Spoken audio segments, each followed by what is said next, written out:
Boa noite pessoal. Já vamos diminuir o ar, tá? Bom, primeiramente, muito obrigado pela presença de todos. Estamos concorrendo aí com Copa do Mundo, com o trânsito de São Paulo, que quase não deixou o Dr. Marcelo chegar a tempo. E agora temos mais um concorrente, mais um capítulo que iniciamos dentro da nossa regional, que são as transmissões ao vivo. Então, seguramente, a gente vai ter muita gente, professor, assistindo aí a tua aula ao vivo, agora nas redes sociais. Essa apresentaçãozinha é rápida, é mais para a gente poder apresentar o que é a SOCESP hoje, a Regional Vale do Paraíba. Eu estou com a tarefa aí, com essa missão nobre de frente aí à presidência da SOCESP, mas bem acompanhado do Bruno Nogueira como diretor científico, primeira secretária Marcele, cadê Marcele? Deve estar chegando. O Yuri, que não pôde vir. A Sociedade de Cardiologia do Estado de São Paulo, ela vem com essa nobre missão de congregar, representar e defender os interesses profissionais dos cardiologistas do Estado de São Paulo, especialmente estimulando o progresso, a responsabilidade social e a difusão de conhecimento em cardiologia. Essas são as regionais e esses os departamentos. E eu fico muito feliz em saber que hoje, cada vez mais, a gente tem tido a presença dos departamentos aqui nos nossos encontros. A gente tem pessoal do Departamento de Educação Física, de Fisioterapia, especialmente hoje de Nutrição, aos quais eu já deixo de verdade os meus sinceros agradecimentos e o convite para retornar também nos outros eventos. E façam parte também do Departamento SOCESP, de cada um desses, Psicologia, Nutrição, Fisioterapia. Temos o site SOCESP, vale a pena conhecer, navegar, tem bastante informação legal para a gente, para que a gente possa passar também para os pacientes. Reapresento a vocês o Projeto Infarto. Hoje recebi a foto do nosso presidente, o Francisco Saraiva, mostrando já a execução do Projeto Infarto em Santos. Então, uma atitude muito bacana, capacitando os colegas de Santos para atender melhor o infarto. Quem sabe a gente consegue trazer para São José. Então, movendo já alguns palitinhos. Temos também o clássico estudo épico, também o Pinnacle. No site da SOCESP vocês encontram informações melhores de como participar de cada um desses estudos. O Centro de Treinamento SOCESP, que também já é super conhecido e que cada vez mais investe em tecnologia. Hoje, mais de 15 mil pessoas treinadas, equipamentos novos, também está bem legal. E é minha obrigação passar isso para vocês, e é com muita felicidade que eu passo os benefícios de se tornar sócio SOCESP. Às vezes a gente é sócio de uma ou outra sociedade, não vê tão palpável, tão próximo o benefício, e aqui realmente a gente consegue ver isso. Desconto nos eventos, as aulas gravadas. A partir do ano que vem a gente deve limitar as transmissões ao vivo só para os sócios. Então, é mais um benefício aí que o sócio vai passar a ter exclusividade, acesso ao WebMeet, acesso às aulas do congresso, todas gravadas no site. A SOCESP lançou essa novidade hoje. Quem vem a primeira vez ao nosso evento, quem já veio já sabe. Quem veio a primeira vez acabou de se tornar um sócio temporário. Vocês fizeram a inscrição lá, hoje vocês são sócios. E vocês, sendo sócios temporários, vocês vão receber na casa de vocês a revista SOCESP, que é uma revista extremamente de uma altíssima qualidade, super atualizada, e vocês vão receber isso em casa. É mais um dos benefícios aí da SOCESP. Sem falar do tratado de cardiologia, nós vamos sortear hoje um tratado de cardiologia para vocês que estão aqui, o livro de atualização e reciclagem, também o diagnóstico caso clínico. Espaço Memórias da SOCESP, vejo aqui, reconheço várias fisionomias, já que frequento SOCESP há muito mais tempo que eu, e que talvez tenham guardado fotos, tanto de congresso, tanto dos nossos eventos. Se conseguir compartilhar no memorias@socesp.org.br, vai enriquecer esse arsenal aí de fotos e memórias para a gente poder apresentar depois. Aqui na regional, já não é mais novidade o que a gente trouxe, mas lembrando que ao final do ano, todos os sócios temporários, todos aqueles que participaram dos eventos vão receber um pendrive contendo todas as aulas que foram ministradas durante o ano. Tá? Então é uma forma também de retribuir a presença de vocês, a premiação para os mais assíduos. Vamos fazer de tudo aqui. Quero agradecer enormemente a cada um dos patrocinadores e que apoiaram e que acreditaram. Nós estamos com um número recorde de patrocinadores. Tudo, claro, começou e é fruto da gestão desse cara aqui, do Zaru, que começou lá 2 anos atrás, trouxe essa credibilidade e o pessoal acabou acreditando em mim. Tomara que eles não se decepcionem. Temos hoje com a gente de DMEM, Sabin, Biolab, Behringer, Plani, Bayer, Servier, Daiichi Sankyo, Torrent, AstraZeneca, URC, Merck, Pfizer, Libs e Axê. Fora os nossos apoiadores, o grupo de arritmias, que é liderado pelo Eduardo Costa, e também a Enoteca Vinho de Bicicleta, que vai presentear daqui a pouquinho o Dr. Marcelo com um vinho delicioso, e também o apoio de todos os hospitais que vêm cedendo espaço para que a gente possa fazer também os nossos eventos. Falando em evento, agendem-se para os próximos eventos. Nós estamos aí com aproximadamente 26 eventos para esse ano, já foram alguns, então vai ter evento pra caramba, e o próximo vai ser no dia 5 de julho, já na semana que vem, lá em Jacareí, com a doutora Érica, que vai trazer para a gente aí uma abordagem prática das taquiarritmias. Estamos inaugurando uma sessão de casos clínicos da nossa regional, alguma coisa que muita gente pedia, estava faltando, capitaneado aí pelo diretor científico, pelo Bruno Nogueira, e que todos vocês, médicos e não médicos, estão convidados a enviar e-mail para cá, socespvp@gmail.com, para a gente receber esses casos. Vamos selecionar alguns casos, o autor do caso vai receber um certificado como palestrante, para que possa dividir isso com a gente vai divulgar isso melhor. Nossa primeira sessão vai ser no dia 25 de julho. Estamos já terminando, essa, como eu falei, é a primeira evento científico transmitido ao vivo. Então a gente quer tentar trazer, transformar isso numa cultura da nossa regional. A nossa regional, ela abriga 39 cidades. Começamos já com o Zaru uma política de descentralização interna ao visitar todos os hospitais.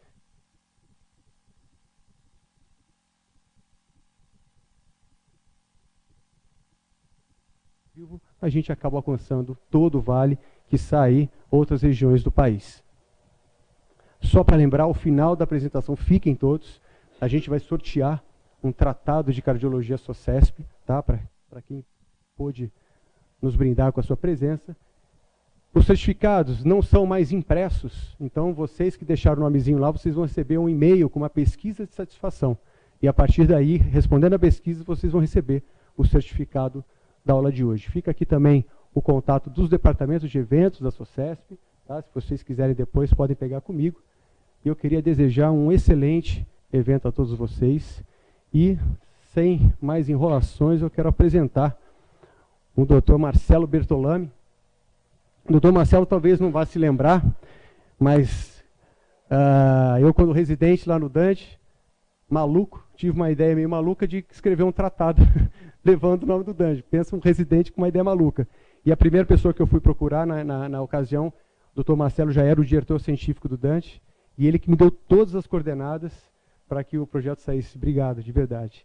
Dr. Marcelo, que tem graduação em Medicina pela Faculdade de Ciências Médicas de Santos, especialização em residência médica em cardiologia clínica, aterosclerose e doença coronária pelo Instituto Dante Pazanese, concluiu mestrado e doutorado em Medicina Aplicada à Saúde Pública pela Faculdade de Saúde Pública da Universidade de São Paulo, e atualmente é só o diretor de divisão científica do Instituto Dante Pazanese, orientador do programa de pós-graduação USP e DPC, Medicina, Tecnologia e Intervenção em Cardiologia, publicou 123 artigos em periódicos nacionais e internacionais, participou da organização e publicação de 5 obras e 55 capítulos como autor e coautor, publicou como autor e coautor mais de 100 resumos de eventos nacionais e internacionais, participou ainda como convidado de mais de 300 eventos no Brasil e exterior, e as áreas de atuação: prevenção de fatores de risco, dislipidemia, hipercolesterolemia e aterosclerose.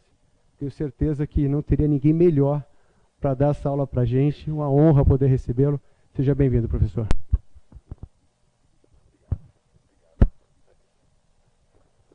Boa noite a todos. Um prazer enorme estar aqui, rever amigos, e particularmente por ser um evento da SOCESP, que nós temos um carinho muito grande. Eu acho que todos que se aproximam da SOCESP sentem isso, a pujança, a força que a SOCESP tem em trazer benefícios e congregar o pessoal de uma maneira muito elevante, muito ótima. Eu vou conversar com os senhores sobre dislipidemias, focando particularmente algumas novidades, que nós tivemos três diretrizes novas o ano passado, publicadas pelo Departamento de Aterosclerose da SBC. Eu vou focar algumas coisinhas que são interessantes, porque tem algumas novidades. E fiquem à vontade de interromper o momento que quiserem, fiquem absolutamente à vontade para questionar e discutir como quiserem. Isso hoje é obrigatório, nós temos aí alguns conflitos de interesse, espero que isso não vá trazer nenhum prejuízo para a minha apresentação. Eu vou começar mostrando um pouquinho, lembrando a todos, um pouquinho do metabolismo das lipoproteínas, para a gente entender um pouco depois o que nós vamos estar falando. Então, para lembrar, o metabolismo exógeno, tudo parte do intestino. Começa o intestino forma, as células intestinais absorvem gordura, colesterol e mais nutrientes, fabricam os quilomicrons, que são as primeiras lipoproteínas que vão ser lançadas na circulação sanguínea. O quilomicron é uma partícula muito grande, carregada em triglicérides e que não é aterogênica. Ela é tão grande que ela não consegue entrar na parede da artéria. Qual é a importância deles? Pancreatite aguda. Isso é um dos problemas que quilomicronemia grande, que eu estou falando em triglicérides de 10, 15, 20 mil miligramas por decilitro. O quilomicro, assim que ele cai na circulação, ele é metabolizado pela lipase e ele se transforma numa partícula que é um pouco menor, perde um pouco de triglicéride, que é o seu remanescente de quilomicron. Este já é capaz de produzir aterosclerose. Quando você analisa uma placa aterosclerótica, o conteúdo lipídico tem muito pouco triglicéride, 2, 3% no máximo. O conteúdo lipídico depende particularmente de colesterol esterificado, é colesterol ligado à gordura, que é o que causa problema, ele fica depositado e não consegue praticamente sair da parede, enquanto que o triglicéride, de alguma forma, ele é eliminado. Então a lipoproteína deixa isso, material lipídico na placa, na parede da artéria, mas o que constitui realmente a placa é o colesterol principalmente. Isso tudo vai para o fígado e o fígado vai retirar da circulação todos esses remanescentes e vai pegar o que ele já fabrica e mais o que ele está recebendo e vai fabricar uma outra lipoproteína que é de muito baixa densidade e aí caminha o metabolismo pela lipase, chegando nas LDL. Se fala muito hoje das tais das LDL pequenas e densas. Vale a pena lembrar que elas são as mais aterogênicas, mas não são as únicas. Então, desde remanescente, VLDL, a de densidade intermediária, todas as LDL, desde as grandes até as pequenas, todas são passíveis de levar material lipídico para crescer uma placa ou para estabilizar uma placa. Mas as pequenas e densas são as piores. E uma coisa importante é a ApoB. O fígado fabrica a ApoB100 e que ela caracteriza a única apoproteína que fica na molécula, na partícula de lipoproteína até o finalzinho dela, até chegar lá na ApoB. Na LDL pequena e densa. Isso tudo, de eu comer e levar material para o fígado, demora 12 horas. E nós vamos ver depois, por que se recomendava jejum de 12 horas para colher perfil lipídico? Você estaria eliminando essa fase exógena do metabolismo. Você vai pegar a partir do fígado para frente. Então, hoje nós já vamos ver depois que nós recomendamos que não precisa colher perfil lipídico em jejum mais. Faz a qualquer hora do dia. Isso facilita muito a vida de muita gente. Do lado de cá tem o herói, que seria o herói da história, a HDL, que é a lipoproteína antiaterogênica. O que ela faz? Capaz de chegar numa célula, pode ser até na parede da artéria, um macrófago, retirar colesterol e levar esse colesterol de volta para o fígado, que é a forma de eliminar via fezes. Transporte reverso do colesterol. Só que hoje nós sabemos que a HDL tem uma série de outras funções que talvez sejam até muito mais importantes. Ela ajuda o endotélio com vasodilatação, ela é anti-inflamatória, ela é antioxidante, ela tem poder anticoagulante e assim vai.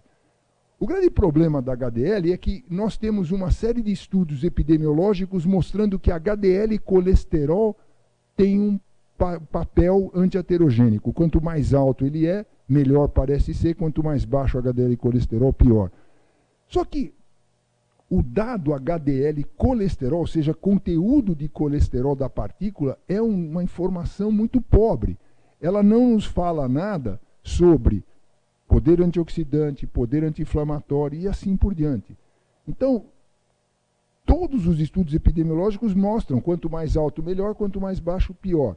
Mas não existe até hoje nenhum estudo clínico em que eu tenha aumentado a HDL de alguém e tenha produzido benefício. Tudo falha. Possivelmente o problema é esse. Nós não sabemos bem o que nós estamos medindo, que é o colesterol. Ele não informa totalmente o papel da partícula. Na prática, nós não usamos nada disso. Nós usamos o perfil lipídico, que é composto da dosagem de colesterol total, HDL colesterol, triglicéride, e o cálculo do LDL, ou essa fórmula de Friedewald. A nossa diretriz nova fala da fórmula de Martin, porque a fórmula de Friedewald é limitada por um valor de triglicéride. Se ele for muito alto, perde a confiabilidade. A de Martin tem uma tabela que, independente do valor do triglicéride, você consegue saber quanto que é o LDL colesterol correspondente. Então essa aqui é uma das diretrizes do ano passado, que é essa posição para não precisa fazer o jejum. Várias áreas já estão aderindo a isso, e a recomendação, pode colher em qualquer momento. O indivíduo que tem metabolismo normal, ele não precisa das 12 horas para normalizar o seu triglicéride. Ele pode ficar, acabou de comer, ou 1 hora ou 2 horas depois, ele já está... Triglicéride, colesterol total, HDL e não HDL não variam. E as vantagens disso, primeiro que é uma segurança maior. Um dos problemas que nós temos lá no Dante Pazzanese, o Pedro deve ter vivido isso, nós temos uma fila para colher, melhorou muito depois disso aqui. Os pacientes vão colher sangue, eles chegam cedinho, eles ficam na fila em jejum, e quem é diabético, principalmente, toma insulina, cai duro na fila, faz hipoglicemia. Então isso você pode colher, não precisa fazer as 12 horas, já facilita muito a vida. Crianças, então colhe o sangue, sem jejum, tá normal, esquece esse camarada, tá ótimo. Se ele tiver triglicéride alto, 2 possibilidades. O dado que te fala, triglicéride pós-alimentar aumentado, ele é considerado um melhor preditor de risco até do que o triglicéride em jejum. Se você quiser colher em jejum, pede para ele fazer de novo outra vez em jejum, mas não precisaria. Pode cuidar desse camarada sabendo que ele tem alguma alteração metabólica real. Vocês já devem ter visto por várias fontes e os próprios pacientes questionando: doutor, mas esse negócio de colesterol importa mesmo? Tomar estatina faz bem, não mata, não é ruim? Temos aí uma campanha enorme contra as estatinas. Isso não é só no Brasil, isso acontece em vários países do mundo. Nós não temos esse dado aqui no Brasil. Mas em alguns países, por exemplo, Dinamarca, eles têm um sujeito lá que fala mal das estatinas e os pacientes estão abandonando o tratamento. E eles conseguiram medir que a mortalidade cardiovascular está aumentando porque eles estão parando de tomar estatina. Nós não temos esse dado no Brasil, mas isso é um desastre que está acontecendo quase que mundialmente. Isso motivou esse grupo da Sociedade Europeia de Aterosclerose a fazer esse painel de consenso, desculpe, que eu ainda não me adaptei aqui, que é a importância da lipoproteína de baixa densidade como fator de risco para a aterosclerose. E você prova isso, são 3 maneiras muito elegantes. Os estudos epidemiológicos que estão aqui, as cortes prospectivas, nós conhecemos vários, os estudos randomizados e, mais recentemente, começaram a aparecer os dados dos estudos de randomização mendeliana. O que é isso? Eu pego, a natureza me faz a randomização. Eu pego indivíduos que têm alguma mutação ou polimorfismo em algum gene que controla perfil lipídico, e eu vejo que aqueles indivíduos que têm um perfil lipídico, um colesterol mais baixinho, eles têm muito menos evento do que aqueles que têm um colesterol naturalmente mais alto. E é interessante notar, vejam que o ângulo aqui é muito diferente entre... Se eu pegar um camarada que participa de um estudo clínico, ele entra lá no estudo com 50 anos e eu vou tratar o colesterol dele. Ele melhora? Melhora. Mas vejam o sujeito que vive a vida inteira com colesterol baixinho, como ele tem muito menos chance de ter evento cardiovascular. Ele tem uma sobrevida muito melhor livre de eventos. Porque ele está vivendo muito mais tempo com colesterol mais baixo.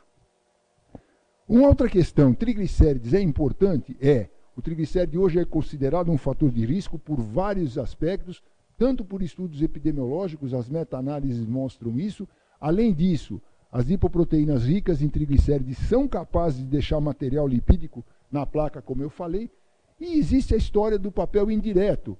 É muito comum um triglicéride alto com HDL baixo e mais acompanhado dessas outras coisas que também podem piorar o perfil aterosclerótico, fibrinogênio, o PAI1 aumentado, a adesividade plaquetária aumentada e assim por diante. Então, hoje, triglicéride alto é considerado, além de fator de risco para pancreatite aguda, quando ele é mais alto, também para doença aterosclerótica.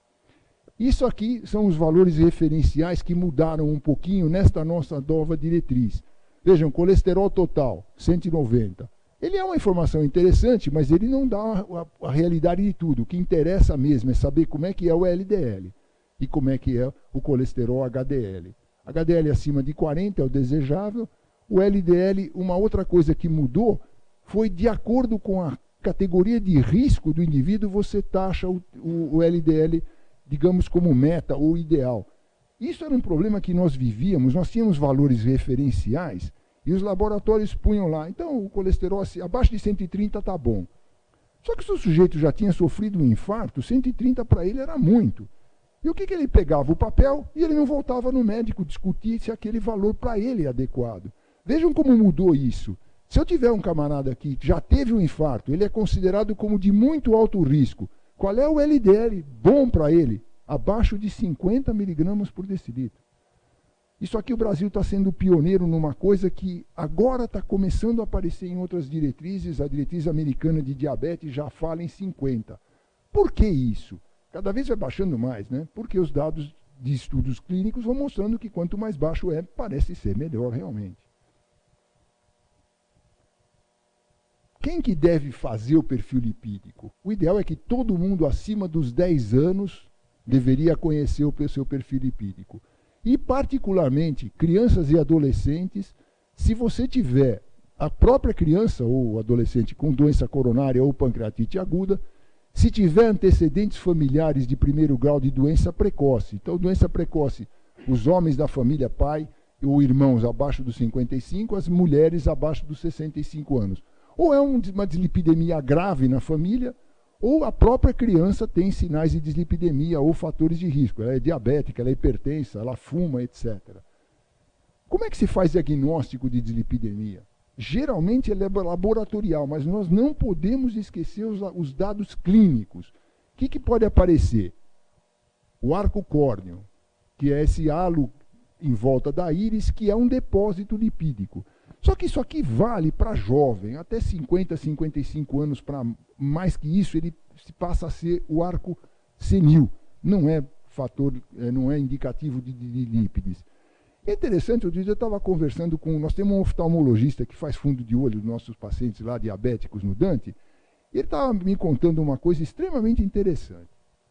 Quando você examina o paciente, você olha os dois olhos, ele tem perfil, o arco córneo nos dois olhos. Se por acaso tiver um olho que não tem, provavelmente esse indivíduo tem doença aterosclerótica da carótida. Ele não está irrigando direito aquele olho. E ele tem já casos mostrando isso. Vamos fazer uma tese de doutorado em cima disso. Achei extremamente interessante a ideia.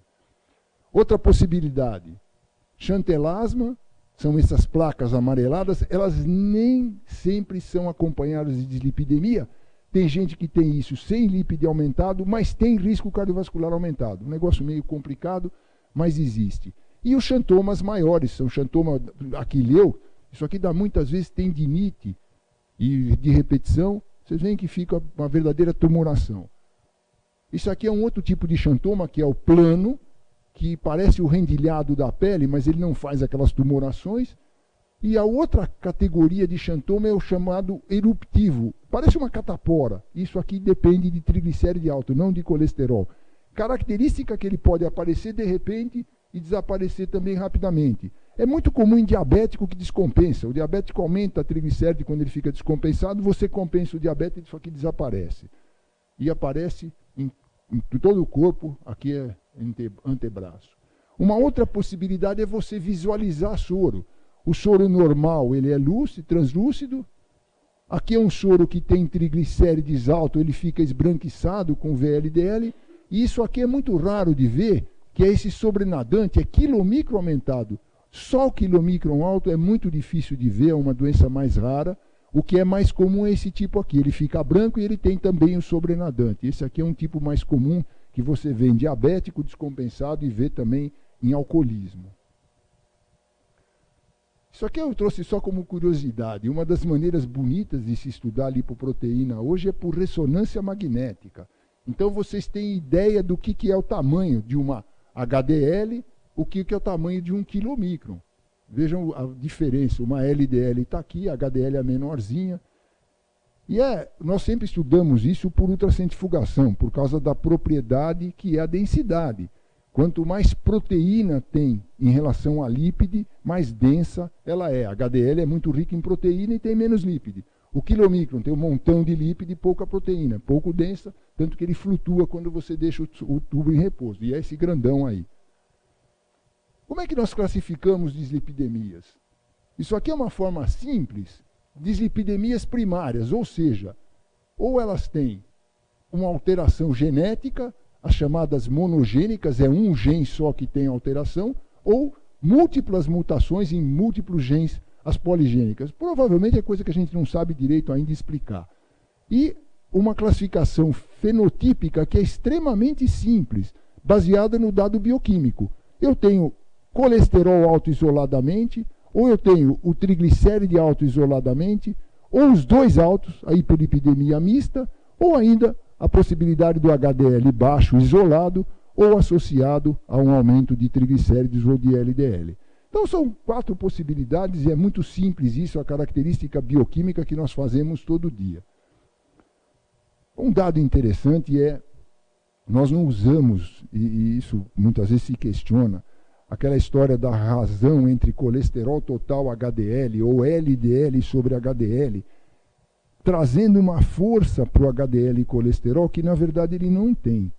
Eu acho que a melhor frase que eu já ouvi é: o LDL e colesterol é um bom bandido, o HDL e colesterol é um mau mocinho.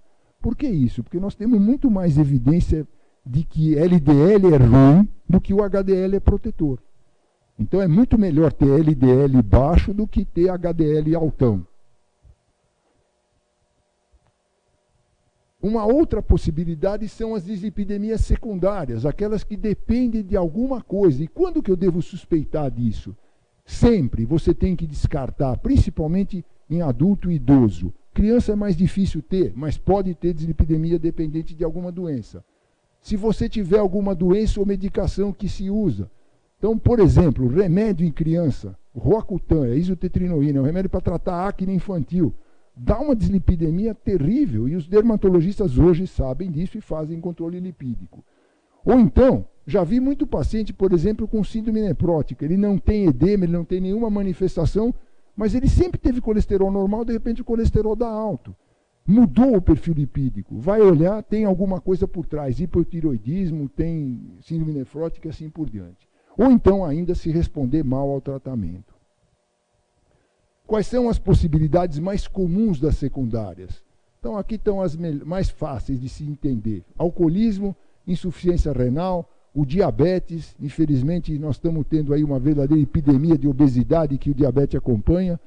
Obesidade, a hepatopatia, os medicamentos são vários e a gestação. Embora na mulher normal, de perfil lipídico normal, a gravidez produz um aumento discreto dos lípides que não chega a ser grandemente preocupante. Mas se ela já tiver uma alteração, geralmente triglicéride no segundo semestre, no segundo trimestre para frente de gravidez, começa a aumentar.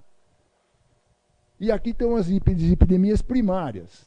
Essa classificação é uma delas. Então existem várias possibilidades. Nós vamos ver algumas particulares que são as mais comuns e mais importantes para a aterosclerose, como a hipercolesterolemia familiar, a hiperlipidemia combinada familiar, que são as duas mais importantes. E está aqui algum dado. A hipercolesterolemia familiar, ela é uma doença que é autossômica dominante e depende particularmente do problema dos receptores de LDL celulares. Isso valeu o Prêmio Nobel de Medicina.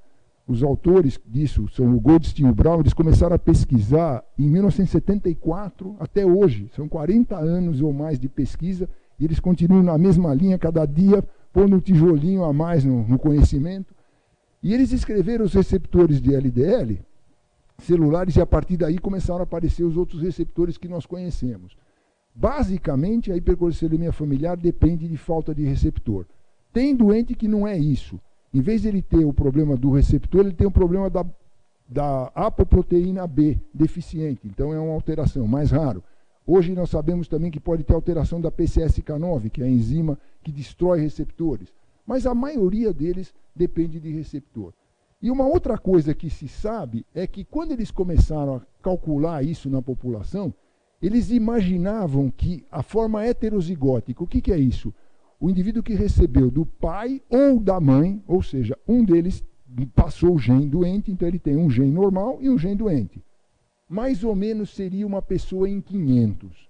Existem hoje dados populacionais mostrando que talvez isso seja mais frequente, 1 para 250, 1 para 300.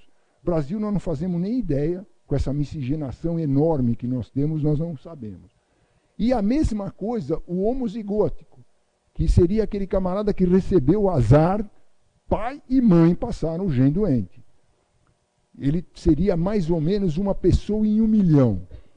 Hoje se sabe que tem populações, uma pessoa em 500 ou 600 mil, é mais frequente do que se imaginava.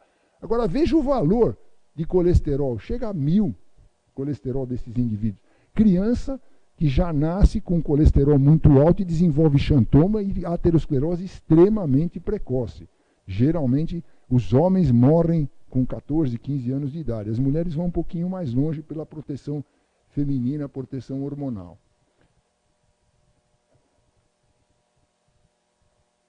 Nós temos vivido um problema que a hipercolesterolemia familiar é muito subdiagnosticada. No Brasil, nós talvez conhecemos menos de 1% dos nossos pacientes. Os níveis de LDL que você deve investigar, tem que sempre que lembrar, porque essa doença é mais frequente do que a gente imagina.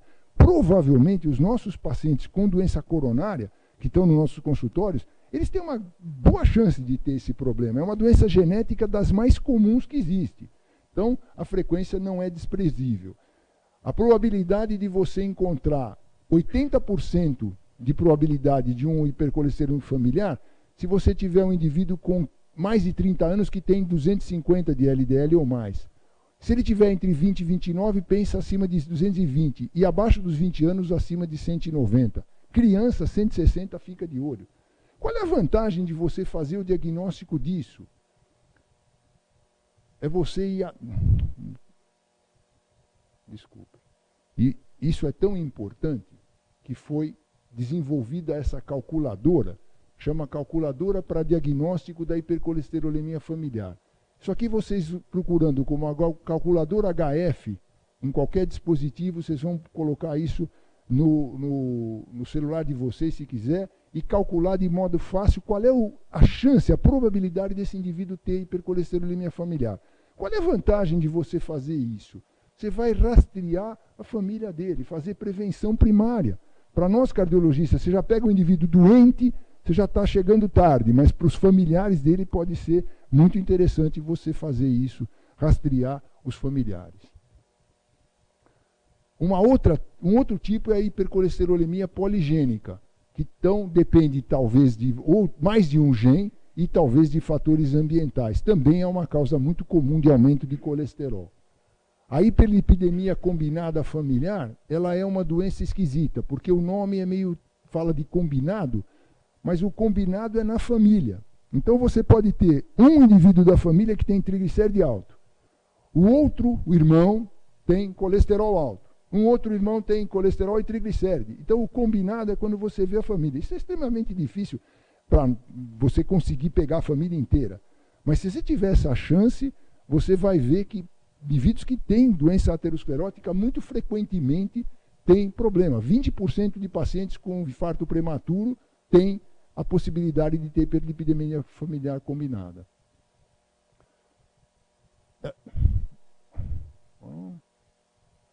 Peraí, agora me atrapalhei aqui com a... Vai lá. Aí, obrigado.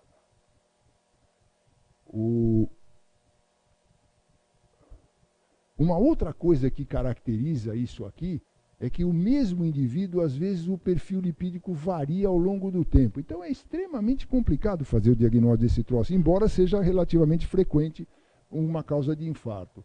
A frequente associação dela com resistência à insulina, e uma das características é se você puder dosar a ApoB, ela vai mostrar a ApoB aumentada, porque na fisiopatologia dela, o aumento da produção de lipoproteína pelo fígado. Então está saindo mais VLDL, mais ApoB está saindo.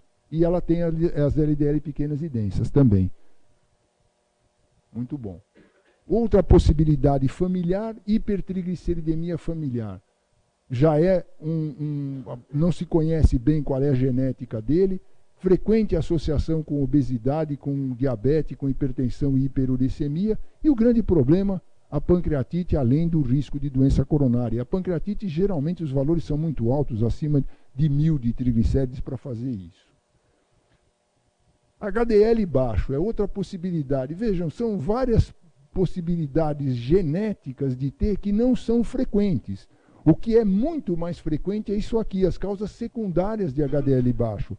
Fumar abaixa HDL, a obesidade visceral, a dieta com muito pouca gordura, nós vamos ver em seguida que gordura saturada até aumenta um pouquinho HDL. A presença de triglicéride alto é comum, é uma gangorra. Triglicéride alto é fonte para formar HDL. As lipoproteínas ricas em triglicérides, quando são metabolizadas, elas dão origem a HDL. Então, é comum triglicéride alto com HDL baixo. E alguns medicamentos também podem fazer isso.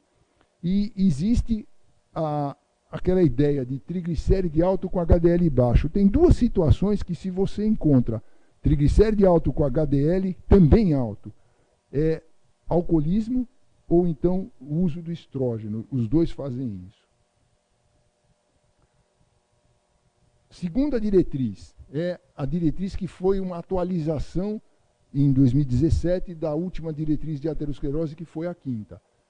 Também tem uma calculadora, está aqui, calculadora ER 2017, vocês baixam isso, é muito simples de mexer com ela, e ela vai te dar, principalmente, a importância da estratificação de risco.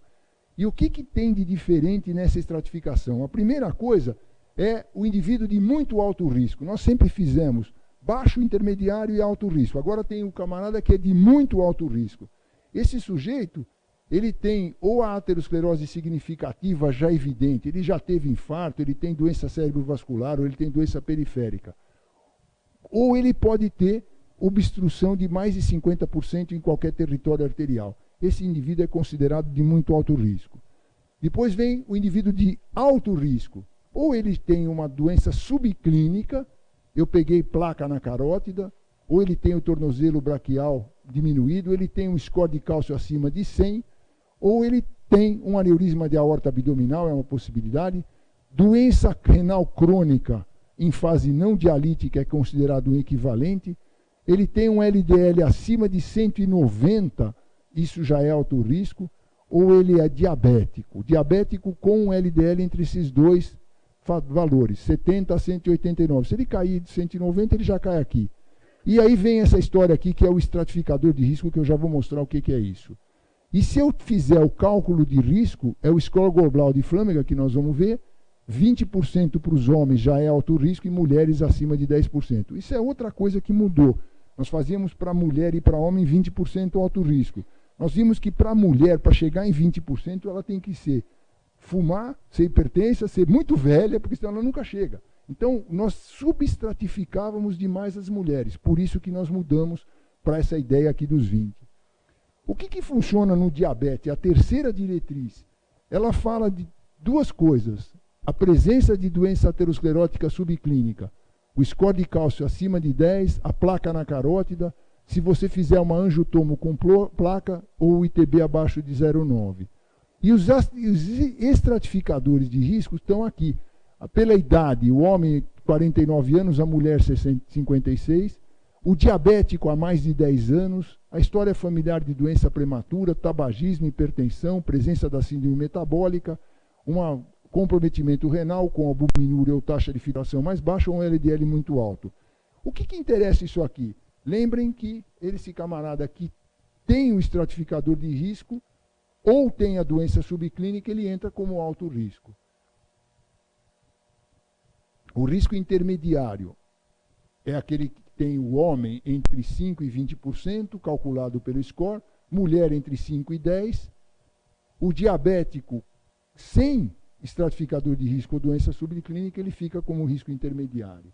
E o baixo risco, o risco do estratificado é menor que 5%.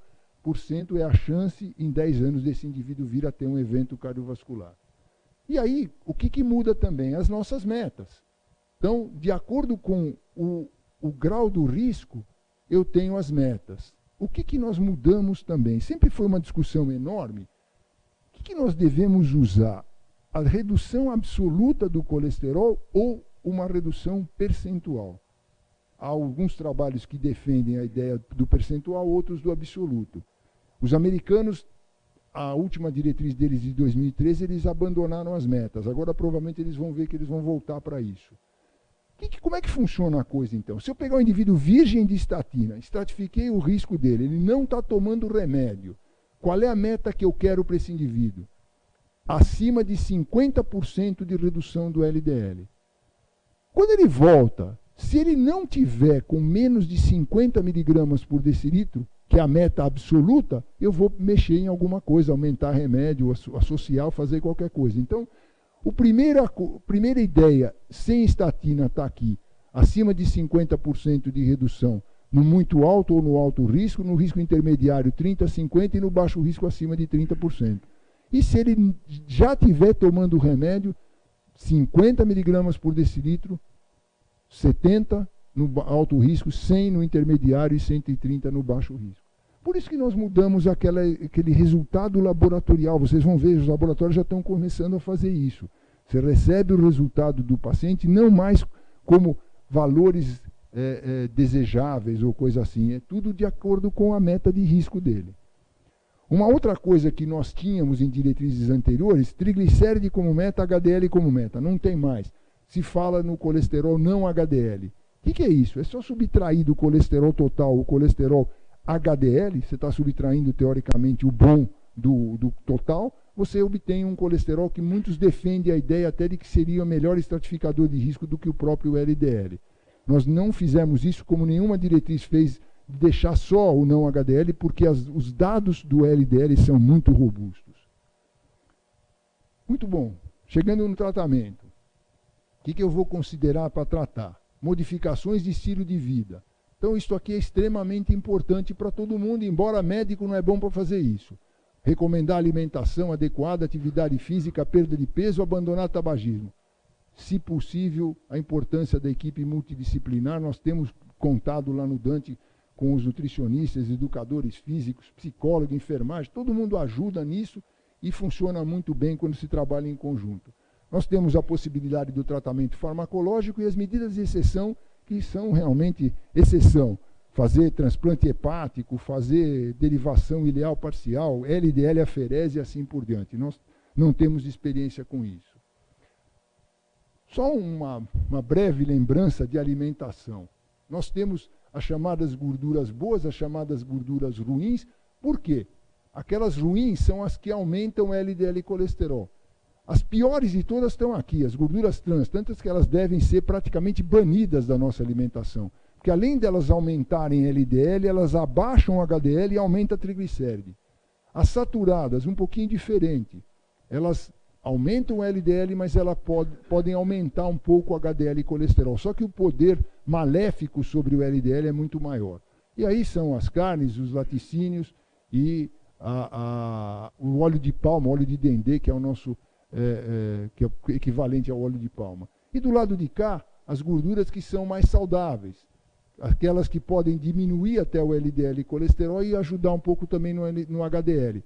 As monoinsaturadas, principalmente azeite de oliva e os grãos, e as poliinsaturadas, que tem os ômega 6, ômega 9, ômega 3, os poliinsaturados, óleo de peixe, que nós temos ainda muito dado interessante sobre comer peixe.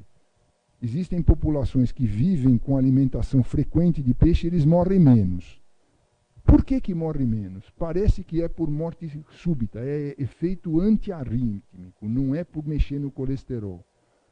O efeito do ômega 3 sobre o colesterol é zero, mais sobre triglicéride e precisa dose alta. Então, nós tratamos alguns pacientes com ômega 3 em dose alta quando tem um triglicéride resistente. Tem remédios mais fáceis de usar. Vamos entrar nos remédios? E é muito simples, são poucas coisas.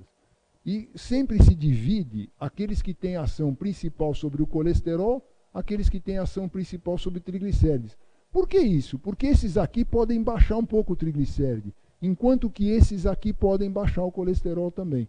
Mas o efeito principal aqui sobre triglicéride, aqui sobre colesterol.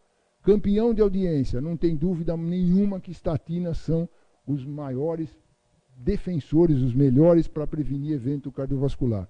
Nós temos as resinas, a colestiramina, que é a nossa Questran, ainda existe, a ezetimiba e, mais recentemente, os inibidores da PCSK9. São medicamentos que estão se mostrando aí extremamente úteis, com resultados muito interessantes em adição às estatinas e ezetimiba. O problema é custo. Aí, infelizmente, ainda são medicamentos que saem para um custo alto. Os fibratos nós temos todos, o Brasil tem todos os fibratos, menos dados.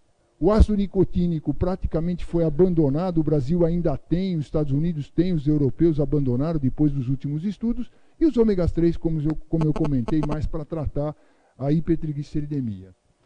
Isso aqui são dados das diretrizes, eu vou pular um pouco porque eu acho que é muita leitura e pouco cansativo, mas o que nós recomendamos? Como é que você vai usar uma estatina?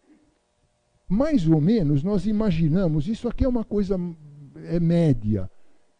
Lembra que para aquele indivíduo que eu quero uma redução inicial de mais de 50% do LDL, eu vou pensar em usar uma estatina de alta dose e alta potência. Por exemplo, a Atorva entre 40 a 80 miligramas por dia, rosuvastatina de 20 a 40, ou ainda a associação da simvastatina de 40 com ezetimiba de 10. Isto aqui, em média, reduz colesterol LDL acima de 50%. Não é sempre assim. Tem gente que usa 10 miligramas e baixa 50%. Então, eu defendo a ideia de ir meio devagar. A não ser indivíduo em prevenção secundária, infartado, você já vai com tudo. Mas se o indivíduo é prevenção primária, saudável, eu procuro ir tateando ainda qual é a melhor dose para ele e procurar usar a menor dose possível para chegar na meta específica dele. Para os que têm redução moderada, entre 30% a 50% estão aqui. A Torv e a Rosuva também são, mas com menos dose. Outras estão aqui, como Simva, Prava, Fluva, Pita. E as que têm menos poder, 30% são as menores, as menos potentes com doses menores. Então isso aqui é mais ou menos teórico, a diretriz se dá um direcionamento do que você poderia usar, mas lembrar, cada um é cada um e a individualidade vale muito nisso aí. As resinas, nós temos a colestiramina, acho que hoje é um medicamento usado mais para tratar diarreia crônica do que colesterol, porque é difícil por causa justamente da obstipação que ele produz. A ezetimiba, recentemente o estudo Improve mostrou que ela ajuda, então ela está na diretriz. Os inibidores da PCSK9, nós temos discutido muito, porque na minha cabeça seria ótimo se eu pudesse pegar um paciente que eu estou dando tudo que ele tem direito, ele está tomando já 80 miligramas de atorvastatina com ezetimiba, continua com um LDL acima da meta. Se eu pudesse dar, seria ideal. Mas esses medicamentos têm que ter alguma restrição, não é todo mundo, porque custa realmente caro, e se cair em judicialização, isso quebra qualquer governo, ninguém aguenta pagar isso. Os fibratos nós temos todos, e existe uma situação específica que a diretriz coloca por causa das análises de estudos. Aqueles indivíduos que têm a indicação do fibrato são aqueles que têm triglicéride alto, então acima de 204, porque os estudos mostraram isso, com HDL abaixo de 34, usar o fibrato é recomendado. Ou então, para prevenir pancreatite acima de 500. E isto aqui é um dado que vocês vão ver, a chamada dislipidemia heterogênica. É aquele camarada que tem exatamente isso, triglicéride alto, HDL baixo, e ele tem a presença das LDL pequenas e densas. Estatina não funciona aqui. O fibrato funciona muito bem. Ele reduz o triglicéride, aumenta a HDL e diminui as LDL pequenas e densas. Então, isso seria uma indicação para o uso do fibrato. O ácido nicotínico ainda existe no Brasil embora que o problema maior é o flush cutâneo, na dose necessária, mas pode ajudar. O ômega 3, como eu falei, é mais para baixar a triglicéride, a dose é alta e nós temos alguma dificuldade até de pureza desses medicamentos, uma vez que é produto de origem animal. Eu fiz um resumo só para nós discutirmos o que nós podemos usar em cada um das situações. Veja, eu estou frente a uma hipercolesterolemia isolada. Seja ela, a verdade, a diretriz não divide se é uma dislipidemia de origem primária ou adquirida. A adquirida, secundária, você vai procurar a causa e tratar a causa. É porque o indivíduo tem, por exemplo, síndrome nefrótica. Ele só vai melhorar a hora que melhorar a proteinúria. Pode dar 1 quilo de remédio para colesterol que não vai baixar. Então, a primária é que você vai usar mais o medicamento. E quais são? O primeiro são aqueles que funcionam mais no colesterol. Mas, às vezes, eu posso associar fibrato, ácido nicotínico, que são medicamentos mais para triglicérides e que ajudam. Associação com alimentos funcionais. Nós temos aí os fitosteróis, que podem nos ajudar. E mexer com tudo isso aí. Tem doente que toma tudo que está aqui. E ainda assim, muitas vezes não consegue reduzir o seu colesterol. E para hipertrigliceridemia isolada, eu começo com os medicamentos que são particularmente úteis nos triglicéridos, os fibratos principalmente. Ácido nicotínico pode dar e o ácido ômega 3. Uma situação que nós batalhamos muito e usamos isso tudo, por exemplo, o portador de HIV. Tem uma hipertrigliceridemia muito intensa pelo próprio problema de catabolismo que eles enfrentam, eles fazem um tipo síndrome metabólica e os antirretrovirais, muitas vezes associados, eles mexem muito com isso também, é difícil de controlar. Você vai precisar, muitas vezes, usar a associação de medicamentos. E interessante quando tem uma hiperlipidemia mista. O que baliza o tratamento é a presença ou não do triglicéride alto. Se eu tiver colesterol alto com triglicéride alto, mas ele está abaixo de 500, eu vou começar a usar uma estatina. Por quê? Vou baixar o LDL, que é o principal fator de risco, mas às vezes também baixo o triglicéride. Pode ser suficiente, eventualmente com a ezetimiba e até inibidor de PCSK9. Mas se ele tiver acima de 500 na dislipidemia mista, o meu medo maior é com a pancreatite. Começo tratando o triglicéride. Depois eu vejo o que aconteceu com o colesterol e eventualmente vou associar o remédio do colesterol. Pode associar fibrato com estatina? Pode. O único que não pode associar é genfibrosil. Lembrar disso, genfibrosil tem uma mudança de metabolismo das estatinas que ele pode causar rabdomiólise e morte. O HDL colesterol baixo. Até hoje nós não temos nenhum produto que faça isso aí. Até agora, os últimos medicamentos que foram testados nessa possibilidade foram os inibidores da CTP. A CTP é a enzima que é responsável pela transferência do colesterol da HDL para as outras lipoproteínas. E os estudos animais, os estudos experimentais mostravam que quem tem a CTP menos ativa parece ter menos aterosclerose. Começou com o primeiro produto, que era o torcetrapib. Ele aumentava HDL e colesterol em mais de 100%. Só que ele foi testado num estudo clínico e houve um aumento de morte no braço de quem tomou a atorvastatina mais torcetrapib versus a atorvastatina mais placebo. Até hoje nós não sabemos bem por que isso aconteceu. Uma das coisas que ele faz é mexer com o sistema renina-angiotensina-aldosterona, aumentava a pressão, mas não parece ser esse o único problema. Depois apareceu um medicamento da Roche, era o dalcetrapib. Ele não era tão poderoso em aumentar a HDL, mas ele mexia muito na função. Eles me falavam da função da HDL, que ele era benéfico. Testado em estudo clínico, não funcionou. Ele não matava, mas ele também não funcionou para prevenir eventos. O evacetrapib era um outro da Lilly, também a mesma coisa. Não teve problema de segurança, mas também não produziu benefício. E o último, que andou até o final, era o anacetrapib da Merck Sharp Dohme, que eles mostraram que ele reduziu eventos. O estudo mostrou redução de eventos. Só que quando eles foram analisar o que aconteceu, aumentou o HDL colesterol em mais de 100%. Só que ele tem um efeito também no LDL colesterol. Ele baixou um pouco o LDL colesterol. E o benefício foi exclusivamente pela redução do LDL. Conclusão, não vou lançar o remédio porque não vale a pena. Ele não vai ser um concorrente. Então nós não temos remédio para aumentar HDL. Qual é a recomendação? Se você tiver HDL baixo, pode tentar dar ácido nicotínico, nós não sabemos se isso funciona na realidade, os estudos foram mal feitos e não mostraram benefício.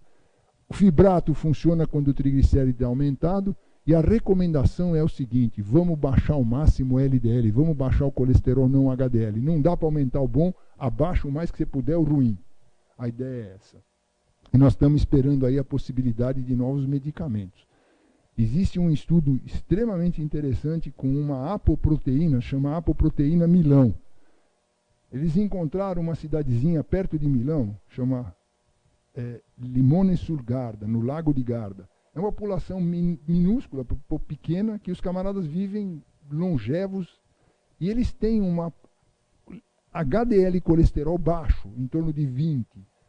Mas eles têm uma sobrevida enorme, livre de eventos e livre de aterosclerose. O que eles fizeram? Eles conseguiram fazer uma mimetização desse HDL com a APOA1 Milano e injetar em indivíduos que tinham aterosclerose coronária demonstrada pelo ultrassom intracoronário e em algumas semanas regrediu a aterosclerose. O problema é que esse processo é extremamente caro e é injetável na veia, tal, então não andou por aí. Mas talvez vai aparecer alguma coisa nesse sentido se nós conseguirmos chegar numa coisa que seja parecida com essa proteína meia milagrosa. Espero que um dia chegue nisso. Uma outra coisa que a diretriz comenta, não precisa mais dosar enzimas. Eu fico um pouco com o pé atrás. E uma recomendação, dose sempre CPK e transaminase, principalmente TGP, antes de começar o tratamento, para você saber exatamente o que você está lidando. Tem muita gente que começa sem queixa nenhuma, antes de começar o remédio ele já tem CPK alta. É indicativo de não dar, é impedimento? Não, pode tratar.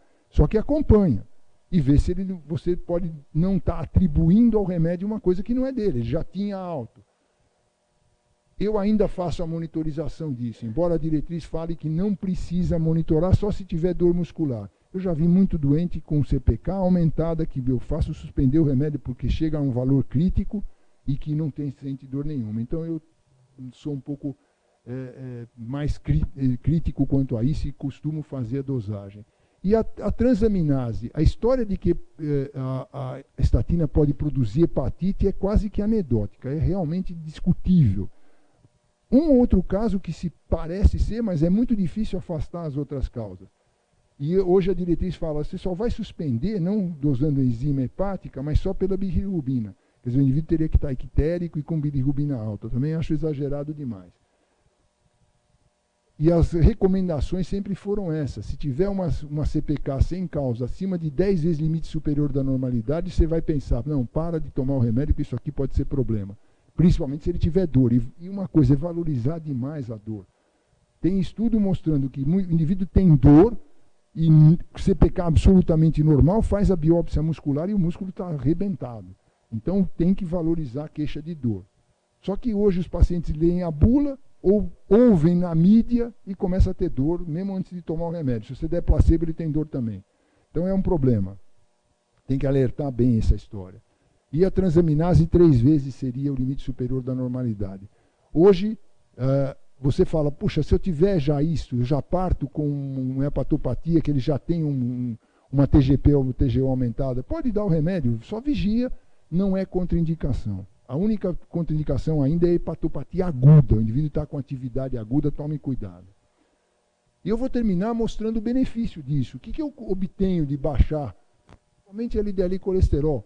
Nós vamos diminuir a principal causa de morte, que é a doença cardiovascular, mas isso não aumenta outras causas de morte, por isso diminui mortalidade por outras causas, vários estudos, e diminui tudo o que vocês imaginarem, evento infarto fatal, não fatal, evento revascularização, AVC. É muito interessante olhar o que acontece com o AVC. AVC isquêmico é que diminui com as estatinas. Se você olhar a relação entre AVC e colesterol, não existe. Não é como infarto e colesterol. Quanto mais alto o colesterol, pior a chance de ter um infarto. O AVC não tem. Mas todos os estudos que estão mostrando prevenção com estatina diminui o risco de AVC isquêmico. O mecanismo provavelmente é a artéria grande, é carótida, é a aterosclerose de artéria grandona, não é coisa intracraniana. Aqui quem funciona mais é a hipertensão. mas reduz AVC. Discussão, aumenta AVC hemorrágico?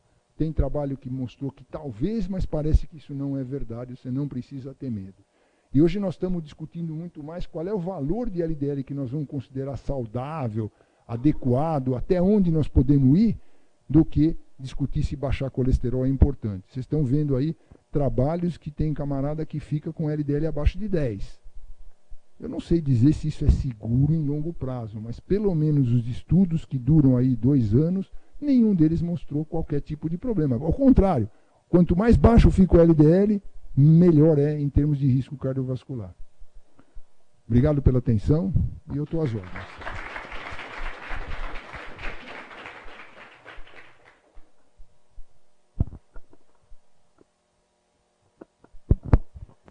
Bom, primeiro agradecer e parabenizar o Dr. Marcelo. E eu queria abrir para perguntas, aproveitar que hoje a gente tem os departamentos aqui presentes também.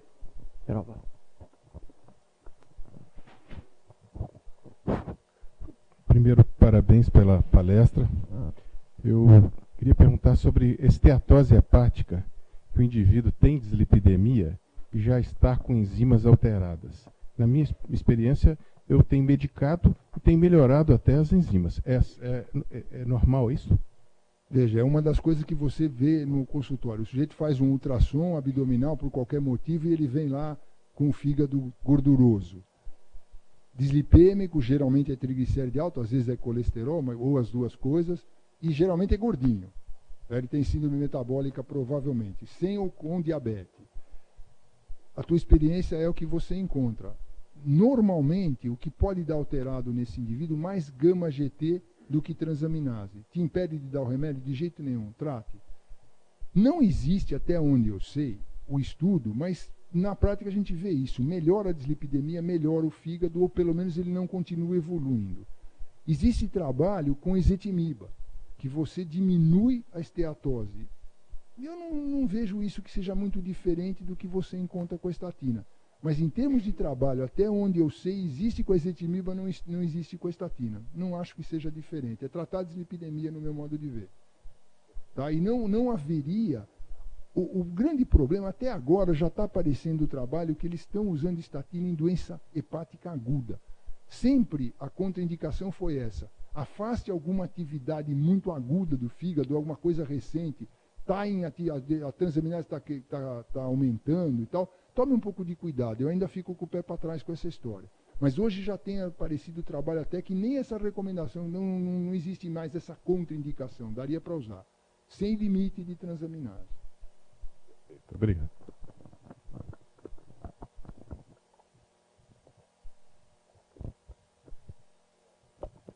Boa noite, parabéns.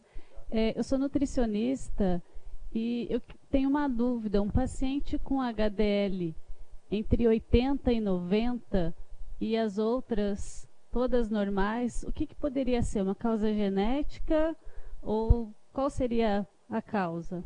Bom, geralmente HDL alto assim tem causa genética. Você pode ver isso em maratonista, por exemplo. É o camarada que faz um exercício regular, intenso, mas ele tem que ter uma genética boa. Você vê maratonista que se mata de correr e ele continua com a HDL baixo. Então, eu acho que sempre a causa genética existe. Só que tem um negocinho que está aparecendo que é meio complicado. Começaram a aparecer alguns estudos mostrando que talvez ter HDL alto demais e acima de 100, 100 e pouco, poderia não ser bom, poderia ser até prejudicial. Isso não é uma definição ainda, porque nós justamente não estudamos a função da HDL. Você pega só colesterol da HDL e essa informação é muito ruim. Então eu não acredito que isso seja uma coisa... O HDL teria uma curva em U. Baixo é ruim e alto também é ruim. Não acredito nisso. E o exemplo maior que eu lembro, que nós tivemos uma época que a gente estava selecionando o paciente, tem uma médica de Campinas, a doutora Eliana, que trabalha muito com HDL, e ela estava recrutando pacientes. Nós encontramos uma senhora que, a primeira vez que ela foi no Dante, ela tinha 300 de colesterol total. Deram estatina. Só que ela foi para a sessão de dislipidemia, para a estatina, e vamos ver o que acontece. Ela tinha 220 de HDL. E o LDL dela era baixinho, ela não precisava nunca tomar estatina. absolutamente normal, e fizemos um estudo da família, ela tinha 3 filhos homens, eu não lembro qual era a mutação que ela tinha, que eles tinham um gene. Então todos tinham 100 e poucos de HDL, e todos absolutamente saudáveis, sem nada. Então, o grande problema da HDL, no meu modo de ver, é não avaliar bem a função, é avaliar só o colesterol que ela está carregando. Essa informação é ruim. Tá? Agora, é legal ter HDL mais alto com L, o que eu prefiro é ter LDL baixo. Prefiro ter o LDL baixo. Tá certo, obrigada.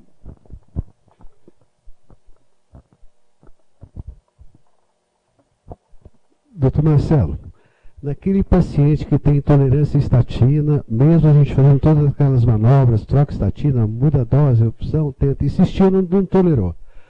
Vale a pena usar esses fitoterápicos?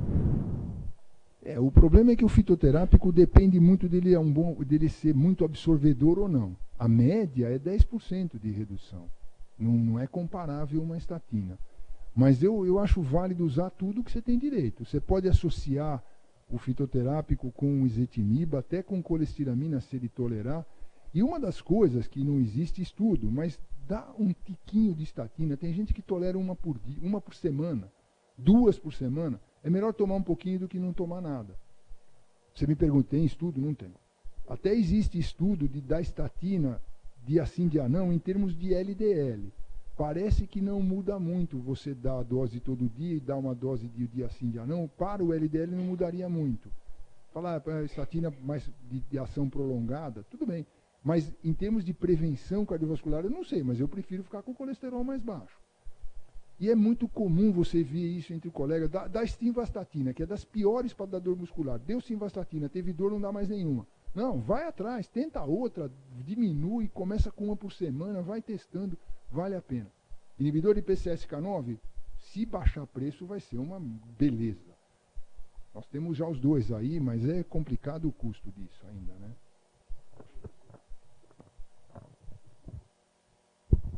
Professor, depois eu quero falar uma coisa com as nutricionistas, principalmente. Vocês estão a par do estudo Pure. Que confusão que esse estudo trouxe na literatura. A crítica disso aí, outro dia eu vi uma análise, porque o estudo Pure foi um estudo enorme, são 20 e tantos mil pacientes, só que eles analisaram um pessoal que, na minha opinião, eles estavam passando fome. É gente que come carboidrato, não analisaram o tipo de carboidrato, mas provavelmente é arroz e é farináceo, e não tem quase proteína. E aí o que eles encontraram? Que as gorduras não têm relação com doença cardiovascular, e gordura saturada não teria problema. Isso vai contra qualquer outra informação de estudo clínico, de estudo epidemiológico, de estudo randomizado. Provavelmente, eles pegaram uma população tão pobre que estava comendo, porque são países pobres, em que eles usam uma quantidade de caloria, 70% ou mais de carboidrato simples, e 7, 10% de gordura saturada. Gordura, aliás, não gordura saturada, gordura como um todo, que seria a indicação que você faz numa diretriz de 10% de gordura saturada. Então, o indivíduo fez uma charge dizendo o seguinte: ele pôs um carro com a roda quadrada. Falou, esse estudo ele mostra que a roda quadrada é melhor que a roda redonda. Eu não consigo acreditar que esse dado seja válido para as nossas populações ocidentais. Vale para o que eles estudaram.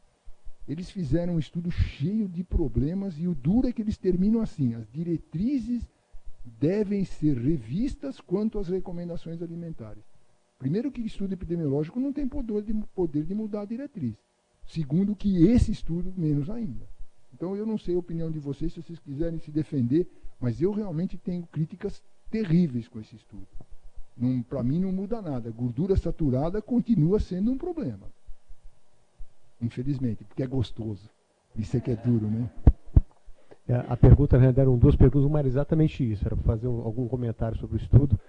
E uma outra coisa que eu também queria perguntar, a última diretriz nossa, ela tirou a questão do ovo, né? A gente limitava o ovo, principalmente a gema, para o paciente que já tinha doença coronariana ou era hipercolesterolêmico. e essa última a diretriz tirou.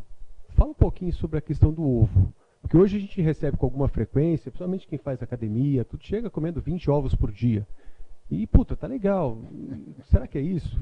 Eu vou te dar um exemplo. Faz muitos anos isso, mas eu tive chance de estudar um pessoal que fazia fisiculturismo, e um deles, que era... ele é um brasileiro que chegou a ser Mister Universo. Ele foi morar no exterior e chegou a ser Mister Universo 2 vezes. Uma, ele foi pego com doping, perdeu. E quase perdeu a perna por causa das injeções. E na outra não pegaram o doping e ele ganhou Mister Universo. Quando ele estava treinando, ele comia 5 dúzias de ovos por dia. 60 ovos todo dia. Ovo inteiro. Cru. Como é que era o colesterol dele? Baixinho de dar inveja. Tinha gente que treinava com ele, que comia menos ovo e tinha colesterol alto. Então, o ovo é uma encrenca, porque se você analisar o que acontece com o colesterol sérico com a ingesta do ovo, você normalmente, a curva é assim, você vai aumentando a ingesta, ele vai aumentando, só que depois ele chega num patamar, ele não aumenta mais. E esse patamar é que é muito individual. Então hoje, até tem um artigo do Luiz Fernando Veríssimo dizendo que ele queria ser indenizado por todos os ovos que ele não comeu na vida, porque agora mudou, de repente a medicina mudou, ele devia ter comido muito mais ovo do que ele comeu. Nós estamos sendo mais liberais porque o poder do ovo geralmente aumentar colesterol é muito menos do que a gordura, do que gordura saturada e do que gordura trans. Agora é individual. Então 20 ovos por dia precisa ver como é que está. Porque não é porque faz exercício que ele está bem, não. Ele pode estar ruim. Precisa ver. Não acho que é para todo mundo, não. Só para deixar aqui uma experiência, peguei uma paciente esses dias no consultório, ela perdeu em torno de 20 quilos em pouco tempo, fazendo uma dieta de proteínas e comendo muitos ovos, né, mais de 10 ovos por dia. E no histórico anterior, o colesterol dela era um pouco mais baixo, não lembro exatamente agora os valores, mas na última consulta, LDL acima de 350, com 10 ovos dia. Pois é, veja, é complicado isso, porque exatamente é individual. Nessa época que nós tínhamos esse camarada dos 60 ovos, o New England publicou um caso, eles pegaram um camarada de 75 anos, que nos últimos 50 anos da vida dele, ele comia 25 ovos por dia. Estudaram o cara inteirinho, ele tinha tudo metabolicamente normal, artérias normais, tudo bonitinho. Mas é tal história, individual. Então, de olho, não é assim tão liberal, não. Professor, eu queria só a sua visão sobre o estudo Cantos, teoria inflamatória e redução de evento, né, com o canakinumab. Sua visão desse estudo? Bom, eu acho um avanço, é uma prova de que a inflamação, a gente sempre imagina que está presente, mas não, o estudo Júpiter não foi capaz de mostrar, porque baixou o LDL. O Cantos, o canakinumab só mexe na parte inflamatória, é um avanço. O que eles estão discutindo agora é se vão conseguir baixar o preço do troço, porque eu não sei, mas é muito caro, é um negócio 30 mil por mês. Não é para mim. Mas é complicado. Eu acho que é um avanço. Agora, tem estudos com metotrexate, que é muito mais barato, e que talvez, se der positivo, também vai ser interessante. E eles estão pensando que, se o canakinumab for aprovado pelo FDA para essa indicação, ele vai baixar de preço muito. E aí talvez dê para prescrever. Mas eu acho que é um avanço. O lipid é uma coisa... todos os fatores de risco, mas que a inflamação é importante, não tenho dúvida. Então, se nós tivermos um recurso de reduzir a inflamação, você dá estatina, você está ajudando, mas tem alguma coisa a mais, é ótimo. Se puder, realmente, eu acho que é um avanço. Professor, a respeito de alguns marcadores, igual o PCR, hemoglobina glicada, baixo, e ter o colesterol elevado, HDL elevado e LDL elevado, triglicérides baixo. Isso seria o uso de medicamento ou seria uma forma saudável de um atleta, digamos? Insulina baixo, TGL baixo, só a ideia do colesterol estar elevado com a LDL. Veja, se você tiver metabolicamente, não tem nada de hipotiroidismo, não é gordo, não tem síndrome metabólica, tal, o perfil lipídico é o que está alterado e a parte de resistência à insulina é tudo normal, provavelmente isso tem genética no meio dessa história. Ou pode ser ter alguma coisa alimentar, principalmente se fizer exercício e tiver algum desvio desse tipo. Mas o colesterol por si só, se você tiver tudo normal, mas o colesterol LDL é alto, ele é risco. Não é tão risco como se ele tiver também cigarro, hipertensão, diabetes. Você vai associando o risco, você vai piorando. Mas eu considero o LDL, entre os fatores de risco, talvez o mais grave de todos, principalmente se ele é muito alto.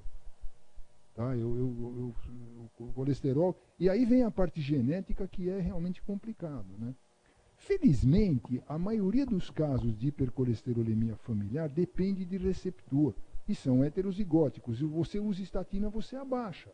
Tanto que a gente, na prática, você não fica sabendo direito se o camarada é familiar ou não. Você imagina que seja, mas fazer teste genético mesmo, pô, isso aí é para pouca gente, e custa caro ainda.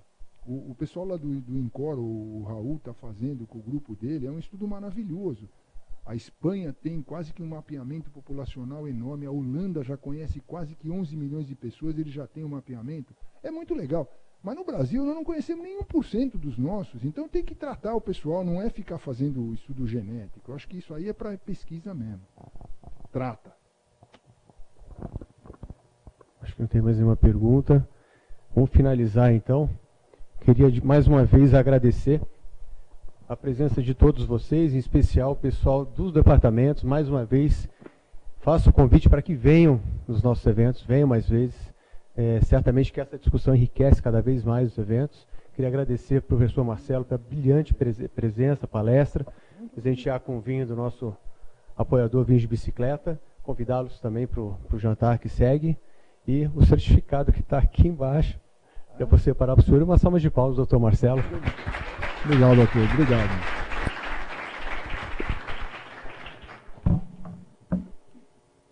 Vamos fazer o sorteio agora. Eu vou querer que o próprio professor Marcelo sorteie o númerozinho do nosso tratado SOCESP.